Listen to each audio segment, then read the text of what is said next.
महाराष्ट्र के जालना जिले के भोकरदन तहसील का लोनगांव शकरकंद का गांव के नाम से प्रसिद्ध है।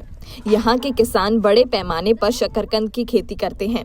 महाशिवरात्रि के अवसर पर शकरकंद की मांग बढ़ने से गांव में बड़ी आर्थिक हलचल देखने को मिलती है। गांव के लगभग 50% किसान शकरकंद की खेती से जुड़े हुए हैं। हर साल जून महीने में शकरकंद की बुआई की जाती है और फसल तैयार होने में लगभग 8 से 9 महीने का समय लगता है। मैं ये रतालू की खेती करता हूँ कि मेरे यहाँ से हमारे गांव में 15 से 20 साल से लोग के खेती करते हैं। यहाँ के ये हमारे गांव में जो कम से कम 200 एकड़ क्षेत्र पे लागवड हो चुकी है। यहाँ पे हमारे गांव में रतालू की कि हमारे गांव के रतालू जो कम से कम पूरे महाराष्ट्र में जाते हैं। यहाँ के रतालू कि यहाँ से बहुत दूर दूर से व्यापारी लोग आते हैं कि यहाँ बहुत माल लेके जाते हैं यहाँ से।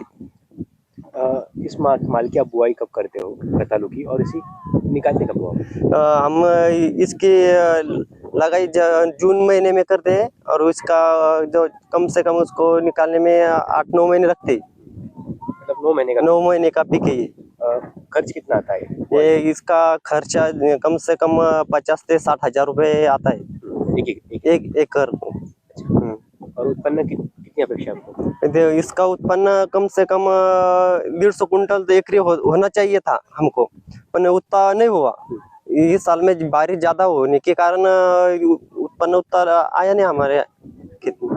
अभी कितना उत्पन्न आया है और अपेक्षा क्या है? अभी भाव क्या मिल रहा है उसे माल को कम से कम हमें इसका रेट 20 रुपए मिलना चाहिए था, तो पर वो उतना रेट मिला नहीं हमको। ये हमने उसके 11 रुपए 12 रुपए में बेच दिया उसे। 12 रुपए? हाँ, 12 रुपए किलो के हिसाब से हमने उसको बेच दिया। माल को अच्छा माल नहीं, माल अच्छा था, फिर उसको इस साल इतनी महंगाई नहीं थी।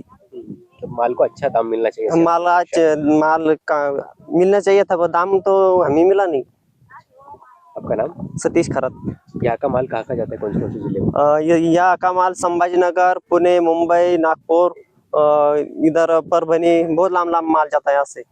महाशिवरात्रि के पहले आप इसे निकालते हैं? हम महाशिवरात्रि के पहले हम इसको 8 दिन 10 दिन के पहले निकालना चाहिए इसको। महाशिवरात्रि के लिए इसका महत्व है। वाह, बराबर आपने जो कहा वो बराबर है। भोकरदन तहसील में ये लोनगांव का जो गांव है, ये गांव को स्वीट पोटैटो बोल के, शकरकंद बोल के इसकी खेती करते हैं। साधारणतः 200 से 250 एकड़ इस परिसर में शकरकंद की खेती होती है। लेकिन इसकी जो शुरुआत है जून में उसे बुआई करते, बाद में महाशिवरात्रि से पहले उसे निकालना पड़ता है। लेकिन इस साल क्या हुआ कि बरसात की वजह से बरसात बहुत ज़्यादा हो गई, इसलिए उसको जो उत्पन्न है उसमें घट आ गई और किसान को भाव भी नहीं मिल रहा। अगले साल आपने देखा तो 2000 तक भाव था, लेकिन अभी इस साल हमने देखा तो 1000-1200 रुपये में वो बेचना पड़ता है। और क्या होता है कि बाद में पहले ये व्यापारी लेके जाते हैं, तब तक किसान को भाव नहीं मिलता, और जो व्यापारी खेत में से लेके जाते हैं तब भाव बढ़ जाता है। इसकी वजह से शेतकरी का बहुत नुकसान होता है। यहाँ का माल कौन से जिले में जाता है? यहाँ का माल जो है तो पूरे ऑल महाराष्ट्र में जाता है, संभाजीनगर, जलगांव, मुंबई, पुणे, नासिक, यहाँ से। इसलिए तो ये गांव को रताल का हब कहते हैं, इसलिए कि इसकी डिमांड बहुत है, लेकिन भाव नहीं मिलता तो किसान का नुकसान हो जाता है। आज क्या दाम मिल रहा है और गए साल कितना भाव था? देखिए सर, आज तो बहुत कम दाम, गए साल तो देखिए तो 2000 तक जाता था, लेकिन आज के समय आपने देखा तो 1000-1200 में बेचना पड़ता है। क्या पड़ता है, खेती में कितना खर्चा आता है, और इसके वजह से तो सिल्लक कुछ नहीं बचता।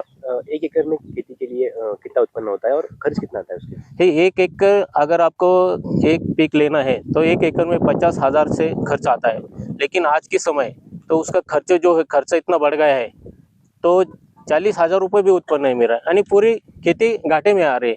इसलिए कि वो जो सरकार है, सरकार में इस पर ख्याल देना चाहिए, किसान का हित जोपासना चाहिए। अगर ये नहीं हुआ तो किसान और खेती समाप्त हो जाएगी। यह खेती रताड़ी की इसलिए करते हैं क्योंकि यह ऑल महाराष्ट्र में सिर्फ लोनगांव में ही रताड़ी मिलेंगे आपको। और यहाँ क्यों मिलते हैं, क्योंकि मुझे मालूम जहाँ तक है 10 या 12 साल से पहले यह रताड़ू की खेती करते थे, तो बढ़ती गई आज के दिन में वो 50% हो गई कि लोनगांव में रताड़ी की खेती 50% हो गई। और इसमें क्या होता है कि जब रताड़ी की लागवड होती है वो होती है 7 जून या 10 जून के आसपास। और महाशिवरात्रि के दिन उसको निकालना पड़ता है। उसको निकालने के लिए 8 से 10 दिन लगते हैं। उसके पहले 8-10 दिन में रताड़ी की खेती निकालने चालू हो जाती है। तो उसमें क्या होता है, जब रताड़ी की खेती निकालने चालू होती है तभी वो व्यापारी भी आ जाते हैं। व्यापारी क्योंकि बाहर के रहते हैं, वो जलगांव, संभाजीनगर, परभनी, परली इस जगह से वो आते और यहाँ से खरीदी करके ले जाते। तो इस साल क्या हो गया, उन्होंने भाव भी कम दिया। इस साल दे दिया 1100-1200 रुपये। दरअसल क्या होता है, 1500, 1600, 1700 रुपये तक भाव मिलता था हमको। इस साल 1200 या 1300 मिल गया। और हमारी इस साल बरसात के वजह से हमारी स्थिति भी थोड़ा माल कम दी गई। हाँ, 1 एकड़ में कितना? 1 एकड़ में हमें गेले साल में हो गया था 150 या 200 कुंटल। इस साल हो गया 70-80 कुंटल।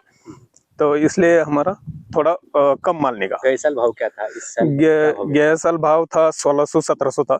इस साल 1100-1200 भाव है। हाँ। खर्च कितना है था आपको? खर्च इसमें इस साल, गए साल में 50 या 55 हजार का आया था। इस साल 60-70 हजार का आ गया। क्योंकि इस साल क्या हो गया, बरसात ज्यादा होने की वजह से मजूर भी ज्यादा लगा और खत औषध भी ज्यादा लगा। ऐसा होगा। हवामान कैसा चाहिए? इससे हवामान कौन सा भी चलता है, ऐसा कोई नहीं। सिर्फ ज्यादा ठंडी नहीं होना चाहिए। ज्यादा ठंडी हो गई तो पान उसका रताड़ का वो जो यल रहता था वो करप जाता है।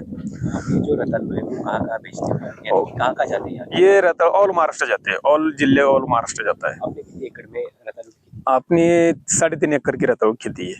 3.5 एकड़ की रताड़ खेती है। इस साल 250 कुंटल हो गया। दर साल होता था 550-500। इस साल 350 होगा। जो माल में घट दिख रही है वो बरसात के वजह से हो गई। वो बरसात ज्यादा थी ना, इसलिए हो गई घट। अगर ये वीडियो आपको पसंद आया है तो इसे लाइक जरूर करें। अगर चैनल अभी तक सब्सक्राइब नहीं किया है तो कर लें और नोटिफिकेशन पाने के लिए बेल आइकन भी दबा दें।